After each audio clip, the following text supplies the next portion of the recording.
ಸ್ವಲ್ಪ ನಮ್ಮ ಈಗ ಹೇಳಬೇಕಾಗಿದೆ. ಈಗ ಅವ್ರು ಹೇಳ್ತಾ ಇದ್ದಾರೆ, ನಾವು 2 ವಿಮಾನ ಹೊಡೆದು ಉಳಿಸಿದ್ದೀವಿ, 1 ಹೊಡೆದು ಉಳಿಸಿದ್ದೀವಿ, ಎಷ್ಟು ನುಕ್ಸಾನ ಅಂತ ನಮಗೆ.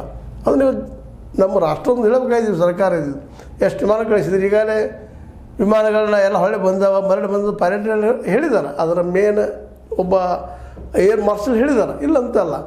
ಆದರೆ ಅವ್ರನ್ನ ನಾವು ಹೊಡೆದು ಉಳಿಸಿದ್ದೀವಿ ಅಂತ ಹೇಳ್ತಾ ಇದ್ದಾರಲ್ಲ ಪಾಕಿಸ್ತಾನಿಗಳು.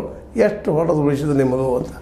ಯಾಕಂದರೆ ಹಿಂದೆ ಚೈನಾದ ಕುರಿತಾಗಿ ಒಳಗೆ ಬಂದಾಗ ಈ ಎಲ್ಲಿ ಬಂದಿಲ್ಲ, ನಮ್ಮ 1 ಇಂಚ್ ಭೂಮಿ ಹೋಗಿಲ್ಲ ಅಂತ ಹೇಳ್ತಾಯಿದ್ರು ಮೋದಿಯವರು. ಅದರಲ್ಲಿ ಭೂಮಿ ಹೋಗಿದ್ದು ಈಗ ಕಣ್ಣಿ ಕಾಣ್ತಾ ಇದೆ, ಲಾಸ್ತಾ ಇದೆ.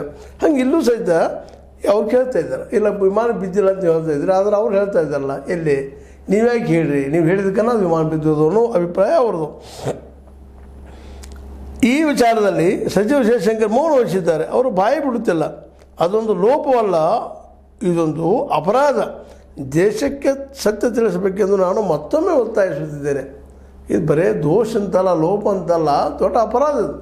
ಯಾಕೆ ಮಾಡಿದ್ರಪ್ಪ ಅನ್ನೋದು ಇವತ್ತು ಹೇಳಬೇಕಾಗಿದೆ. ಇದು ದಿನದ ದಿನಕ್ಕೆ ಕಾಂಗ್ರೆಸ್ಸಿಗೆ ಒಂದು ದೊಡ್ಡ ಆಹಾರ ಆಗಿ ಬೆಳೀತಾ ಇದೆ ಅಂತ. ಇವತ್ತು BJPಗೆ ಸಾಕಷ್ಟು ನಾಲ್ಗಳಿತಾ ಇದ್ದಾರೆ, ಇದು ಆಗಿಲ್ಲ ಅಂತ ಹೇಳ್ತಿದ್ದಾರೆ. ಆ ಮಾತು ಬೇರೆ ಸಹಜದ. ತಪ್ಪು ಮಾಡಿದ್ದೀನಿ ಅಂತ ಇಲ್ಲಿ ಅನ್ನೋದು ಭಾಳ ಕಷ್ಟದ ಈ ದೇಶದೊಳಗೆ. ಆದಷ್ಟು ನಾನು ತಪ್ಪು ಮಾಡಿಲ್ಲ ಹೇಳೋರು ಹೆಚ್ಚಾಗಿದ್ದಾರೆ.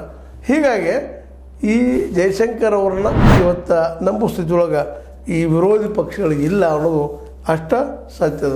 ಅದಕ್ಕಾಗಿ ಈ ದೇಶದ ಸತ್ಯ ಹೇಳಪ್ಪ ಅಂತ ಅವ್ರು ಬೆನ್ನು ಹತ್ತಿದ್ದಾರೆ ರಾಹುಲ್ ಗಾಂಧಿ ಅವರು.